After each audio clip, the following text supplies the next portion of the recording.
आज का first word है जाड़े का मौसम या जाड़ा भी कहते हैं इसे, या हम शीत ऋतु या सर्दी भी कहते हैं इसे हिंदी में। वैसे इसे इंग्लिश में कहा जाता है विंटर। विंटर मतलब जाड़े का मौसम या सर्दी। और नेक्स्ट है बर्फ। बर्फ जो देख रहे हैं आप, इसे इंग्लिश में कहा जाता है स्नो। स्नो मतलब बर्फ, और बर्फ गिरना को भी इंग्लिश में कहा जाता है स्नो। स्नो मतलब बर्फ गिरना। जैसे इसका एग्जाम्पल है, बर्फ गिर रही है तो आप इसे इंग्लिश सुनाएंगे इट इज स्नोइंग, मतलब बर्फ गिर रही है। और शीतलहर, शीतलहर भी होती है सर्दियों के समय। वैसे शीतलहर को इंग्लिश में कहा जाता है कोल्ड वेव, या फिर आप बोल सकते हो कोल्ड स्नैप, या फिर आप बोल सकते हो कोल्ड स्पेल। तीनों का मतलब है शीतलहर। और नेक्स्ट है बर्फबारी। बर्फबारी जो देख रहे हैं आप, इसे कहा जाता है इंग्लिश में स्नोफॉल। स्नोफॉल मतलब बर्फबारी। और बर्फ का टुकड़ा जो देख रहे हैं आप, इसे कहा जाता है इंग्लिश में स्नोफ्लेक।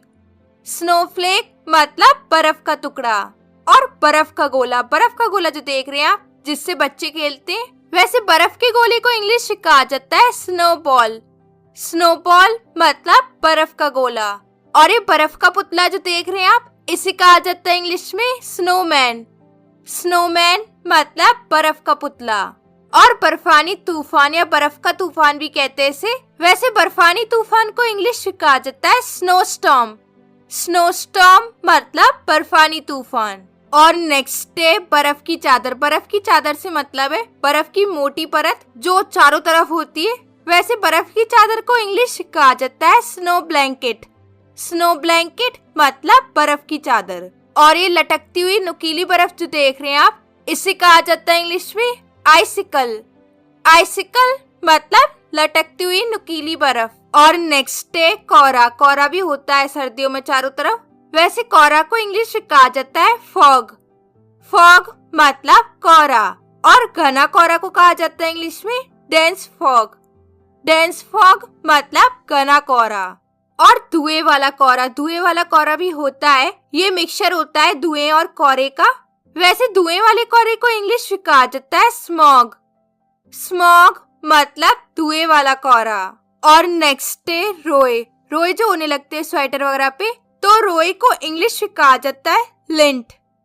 लिंट या फिर आप बोल सकते हो फ्लफ, दोनों ही से बोला जाता है। और रोए को साफ करने वाला जो देख रहे हैं आप, इसे कहा जाता है इंग्लिश में लिंट रिमूवर, या फिर आप बोल सकते हो फ्लफ रिमूवर, और या फिर आप बोल सकते हो लिंट रोलर। तीनों ही नाम से जाना जाता है। तीनों ही नाम बहुत यूज होते हैं। और नेक्स्ट है कांपना। कांपना या ठिठुरना। ठंड की वजह से हमारी बॉडी कांपने या ठिठुरने लगती है। वैसे ठिठुरना या कांपना को इंग्लिश में कहा जाता है शिवर। शिवर मतलब कांपना या ठिठुरना। जैसे इसका एग्जाम्पल है, वो ठंड के मारे कांप रही है या ठिठुर रही है, तो आप इसे इंग्लिश सुनाएंगे she is shivering with cold, मतलब वो ठंड के मारे कांप रही है या ठिठुर रही है। और नेक्स्ट है जमना। जमने लगते हैं हमारे हाथ पैर ज्यादा सर्दी पड़ने की वजह से। वैसे जमना को इंग्लिश में कहा जाता है फ्रीज।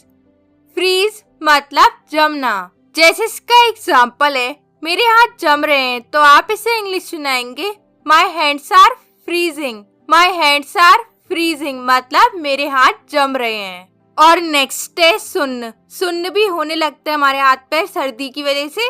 वैसे सुन्न को इंग्लिश में कहा जाता है नम। नम मतलब सुन्न। और सुन्न हो जाना को इंग्लिश में कहा जाता है गो नम।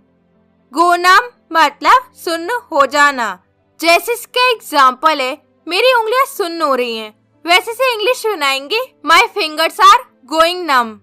My fingers are going numb मतलब मेरी उंगलियां सुन्न हो रही हैं। और नेक्स्ट है धूप सेकना। सर्दियों में धूप भी सेकते हैं हम लोग। वैसे धूप सेकना को इंग्लिश में कहा जाता है bask.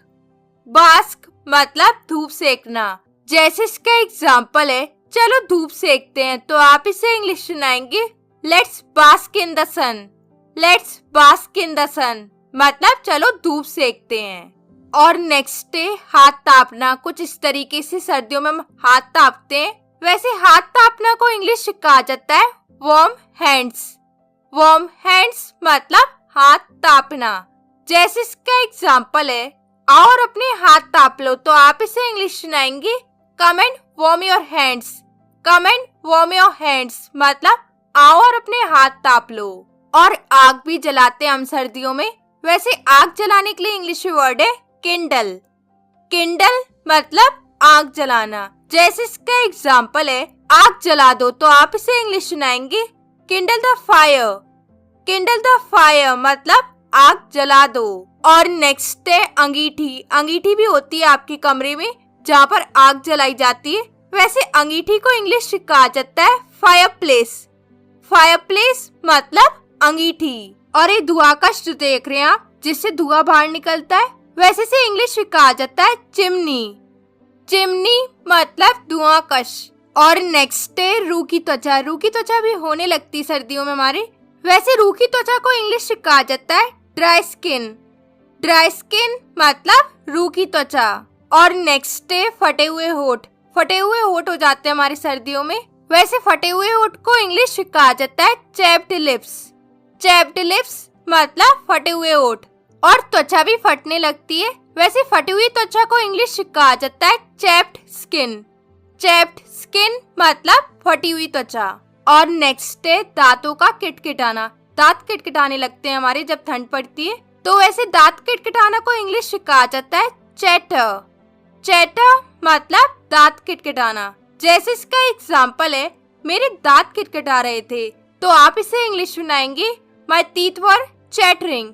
My teeth were chattering मतलब मेरे दांत किटकिटा रहे थे। और नेक्स्ट है रोंगटे खड़े होना। रोंगटे भी खड़े होने लगते हैं ठंड की वजह से, वैसे रोंगटे खड़े होना को इंग्लिश में कहा जाता है गेट गूज़बम्प्स। गेट गूज़बम्प्स मतलब रोंगटे खड़े होना। जैसे इसका एग्जाम्पल है ठंड की वजह से मेरे बेटे के रोंगटे खड़े हो गए, तो आप इसे इंग्लिश सुनाएंगे my son got goosebumps due to cold.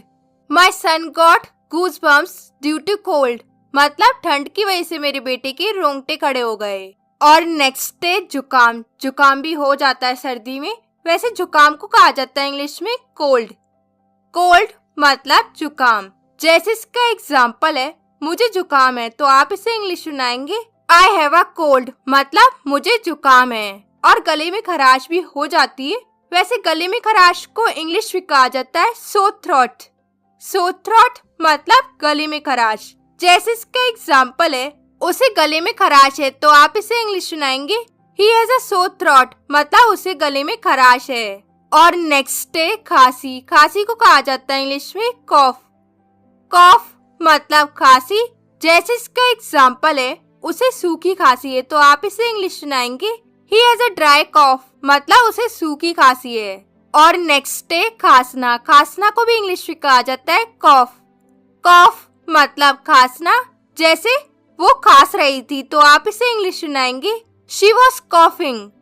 She was coughing मतलब वो खांस रही थी। और नेक्स्ट है चीखना। चीखना को कहा जाता है इंग्लिश में स्नीज। स्नीज मतलब चीखना। जैसे इसका एग्जाम्पल है वो चीख रही थी, तो आप इसे इंग्लिश सुनाएंगे शी वॉज स्नीजिंग मतलब वो चीख रही थी। और नेक्स्ट है सर्दी लगना या होना। वैसे सर्दी लगना को इंग्लिश में कहा जाता है catch a cold. Catch a cold मतलब सर्दी लगना। जैसे इसके एग्जाम्पल है अपनी जैकेट पहन लो वरना तुम्हें सर्दी लग जाएगी, तो आप इसे इंग्लिश सुनाएंगे put on your jacket otherwise you will catch a cold मतलब अपनी जैकेट पहन लो वरना तुम्हें सर्दी लग जाएगी। और नेक्स्ट है मूंगफली। मूंगफली भी हम खाते हैं सर्दियों में, वैसे मूंगफली को कहा जाता है इंग्लिश में पीनट। पीनट या फिर आप बोल सकते हो ग्राउंड नट, दोनों ही से बोला जाता है। और कंबल। कंबल जो देख रहे हैं आप ये ओढ़ते हैं हम सर्दियों में, वैसे कंबल को कहा जाता है इंग्लिश में ब्लैंकेट। ब्लैंकेट मतलब कंबल। रजाई। रजाई जो देख रहे हैं आप इसे कहा जाता है इंग्लिश में क्विल्ट। क्विल्ट मतलब रजाई। दस्ताने। दस्ताने जो देख रहे हैं आप इन्हें इंग्लिश में बोला जाता है ग्लव्स। ग्लव्स मतलब दस्ताने। और ये जो देख रहे हैं आप ये एक तरीके का दस्ताना है जिसमें एक हिस्सा अंगूठे के लिए होता है और दूसरा पार्ट चारों उंगलियों के लिए होता है, और इसे हिंदी में निरंगुल दस्ताना कहा जाता है। वैसे इसे इंग्लिश में कहा जाता है मिटन्स। मिटन्स कहा जाता है इन्हें इंग्लिश में। और ये दस्ताने जो देख रहे हैं आप जैसे कि आपको इमेज में शो हो रहा होगा, वैसे इन्हें इंग्लिश में कहा जाता है फिंगरलेस ग्लव्स। फिंगरलेस ग्लव्स कहा जाता है इन्हें इंग्लिश में। और नेक्स्ट है गुलबंद। गुलबंद जो देख रहे हैं आप, जो ठंड से बचने के लिए गले में पहना जाता है, वैसे से इंग्लिश में कहा जाता है मफलर। मफलर या फिर आप बोल सकते हो स्कार्फ, दोनों ही से बोला जाता है। और ये जो देख रहे हैं आप, इसे हिंदी में कहा जाता है कंटोप। इसे कानों पर लगाया जाता है जिससे सर्दी की ठंडी हवा कानों के अंदर न जाए। वैसे से इंग्लिश में कहा जाता है ईयर मफ्स। ईयर मफ्स कहा जाता है इसे इंग्लिश में। और नेक्स्ट है ये ऊनी टोपी जो देख रहे हैं आप, इसे कहा जाता है इंग्लिश में बॉबल हैट। बॉबल हैट कहा जाता है इस तरीके की टोपी को। और ये ऊनी टोपी जो देख रहे हैं आप, इसे कहा जाता है इंग्लिश में बीनी। बीनी कहा जाता है इसे इंग्लिश में। और ये टोपी जो देख रहे हैं आप, इसे कहा जाता है इंग्लिश में मंकी कैप। मंकी कैप कहा जाता है इस तरीके की टोपी को। और ये शॉल जो देख रहे हैं आप, जिसे महिलाओं के द्वारा लपेटा जाता है, वैसे इसके लिए इंग्लिश में कोई स्पेसिफिक नेम नहीं है, इसे इंग्लिश में भी शॉल बोला जाता है। और ये ऊनी जर्सी जो देख रहे हैं आप पूरी बाहों की, इसे कहा जाता है इंग्लिश में स्वेटर। स्वेटर या फिर आप बोल सकते हो जंपर, दोनों इसे बोला जाता है। और ये स्वेटर जो देख रहे हैं आप, ये एक तरीके का स्वेटर है जिसमें बटन लगे हुए होते हैं और ये बटन के द्वारा बंद होता है और खुलता है। वैसे इसे इंग्लिश में कहा जाता है कार्डिगन। कार्डिगन कहा जाता है इसे इंग्लिश में। और नेक्स्ट है बंद गले का स्वेटर। ये बंद गले का स्वेटर है, वैसे इसे इंग्लिश में कहा जाता है turtle neck sweater. Turtle neck sweater मतलब बंद गले का स्वेटर। और ये स्वेटर जो देख रहे हैं आप, इसे कहा जाता है इंग्लिश में V neck sweater. V neck sweater कहा जाता है इसे इंग्लिश में। और ये स्वेटर जो देख रहे हैं आप, जो कि गोल गले का है, वैसे इस स्वेटर को इंग्लिश में कहा जाता है क्रू नेक स्वेटर। क्रू नेक स्वेटर कहा जाता है इस तरीके की स्वेटर को। और ये जो देख रहे हैं आप, इसे कहा जाता है इंग्लिश में जैकेट। और इसे कहा जाता है इंग्लिश में कोट। कोट कहा जाता है इसे इंग्लिश में। और ये जैकेट जो देख रहे हैं आप, जो कि चमड़े की बनी हुई है, वैसे से इंग्लिश में कहा जाता है लेदर जैकेट। लेदर जैकेट कहा जाता है इसे इंग्लिश में। और ये जैकेट जो देख रहे हैं आप, इसे कहा जाता है इंग्लिश में डेनिम जैकेट। डेनिम जैकेट या फिर आप बोल सकते हो जीन्स जैकेट, दोनों इसे बोला जाता है। और ये जैकेट जो देख रहे हैं आप, जो कि सॉफ्ट और वार्म आर्टिफिशियल फैब्रिक की बनी हुई होती है, वैसे से इंग्लिश में कहा जाता है फ्लीस जैकेट। फ्लीस जैकेट कहा जाता है इसे इंग्लिश में। और ये जैकेट जो देख रहे हैं आप, इसे कहा जाता है इंग्लिश में स्पोर्ट्स जैकेट। और ये जो देख रहे हैं आप, इसे कहा जाता है इंग्लिश में ब्लेजर। ब्लेजर कहा जाता है इसे इंग्लिश में। और ये शॉर्ट जैकेट जो देख रहे हैं आप, जो बिना स्लीव्स के हैं, इसे कहा जाता है इंग्लिश में बॉडी वार्मर। बॉडी वार्मर कहा जाता है इसे इंग्लिश में। और ये कोट जो देख रहे हैं आप, जो सर्दियों में कपड़ों के ऊपर पहने जाने वाला बड़ा कोट है, वैसे से इंग्लिश में कहा जाता है ओवरकोट। ओवरकोट कहा जाता है इसे इंग्लिश में। और ये कोट जो देख रहे हैं आप, जो थिकून का बना हुआ है, और इसके बटन जो देख रहे हैं आप, वो सिलेंडर शेप्ड बटन है जिसे टॉगल्स कहा जाता है। और इसके आप ऊपर हेड कवर भी देख रहे हो, जिससे हेड कवर हो जाएगा आपका। वैसे इस कोट को इंग्लिश में कहा जाता है डफल कोट। डफल कोट कहा जाता है इसे इंग्लिश में। और ये कोट जो देख रहे हैं आप, इसे कहा जाता है इंग्लिश में पी कोट। पी कोट कहा जाता है इसे इंग्लिश में। और ये पूरे भाव की गर्म कमीज जो देख रहे हैं आप, इसे कहा जाता है इंग्लिश में स्वेट शर्ट। स्वेट शर्ट कहा जाता है इसे इंग्लिश में। और ये स्वेट शर्ट जो देख रहे हैं आप, जिसके ऊपर एक हुड है जो कवर करता है हेड को, वैसे से इंग्लिश में कहा जाता है हुडी। हुडी कहा जाता है इसे इंग्लिश में। और ये गर्म कपड़े जो देख रहे हैं आप, जो अंदर पहने जाते हैं, वैसे से इंग्लिश में कहा जाता है थर्मल अंडरवेयर। थर्मल अंडरवेयर कहा जाता है इसे इंग्लिश में। और एक गर्म बनियान जो देख रहे हैं आप, इसे कहा जाता है इंग्लिश में थर्मल वेस्ट। थर्मल वेस्ट मतलब गर्म बनियान। और ये समीज जो देख रहे हैं आप, इसे कहा जाता है इंग्लिश में थर्मल कैमिसोल। थर्मल कैमिसोल कहा जाता है इस समीज को इंग्लिश में। और ये मोजे जो देख रहे हैं आप, ऊन से बने, इसे कहा जाता है इंग्लिश में वूलन सॉक्स। वूलन सॉक्स कहा जाता है इसे इंग्लिश में। और ये लंबा मोजा जो देख रहे हैं आप, जो ज्यादातर महिलाएं यूज करती हैं, वैसे इस तरीके के मोजे को इंग्लिश में कहा जाता है स्टॉकिंग्स। स्टॉकिंग्स कहा जाता है इस तरीके के मोजे को। और ये जो देख रहे हैं आप, इसे इंग्लिश में कहा जाता है हेडबैंड। हेडबैंड कहा जाता है इसे इंग्लिश में। और ये लेगिंग्स जो देख रहे हैं आप, इसे बोला जाता है इंग्लिश में फ्लीस लेगिंग्स। फ्लीस लेगिंग्स कहा जाता है इसे इंग्लिश में। और ये पैंट जो देख रहे हैं आप, इसे इंग्लिश में कहा जाता है स्वेट पैंट्स। स्वेट पैंट्स कहा जाता है इन्हें इंग्लिश में। और ये कपड़ा जो देख रहे हैं आप, ये एक तरीके का गर्म कपड़ा है। वैसे इसे इंग्लिश में कहा जाता है पोंचो। पोंचो कहा जाता है इसे इंग्लिश में।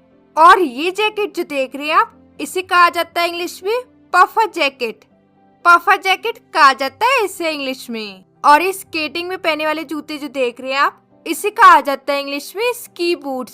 स्की बूट्स कहा जाता है इसे इंग्लिश में। And the last one is ऊनी जूते। इस तरीके के ऊनी जूते बच्चे पहनते हैं। वैसे से इंग्लिश में कहा जाता है बूटीज। बूटीज कहा जाता है इसे इंग्लिश में। So that's it for today's video. और ये दोनों आज के क्विज है। कमेंट में इसके आंसर लिख के बताइए। और इस वीडियो में आपने सीखे विंटर से रिलेटेड वर्ड मीनिंग। तो आपको ये वीडियो कैसा लगा मुझे कमेंट में अपना फीडबैक जरूर दीजिएगा। और इस वीडियो को लाइक शेयर करके चैनल को सब्सक्राइब भी कीजिएगा। और मैं मिलती हूँ आपसे एक नेक्स्ट वीडियो में एक नए टॉपिक के साथ। Till then take care, keep practising.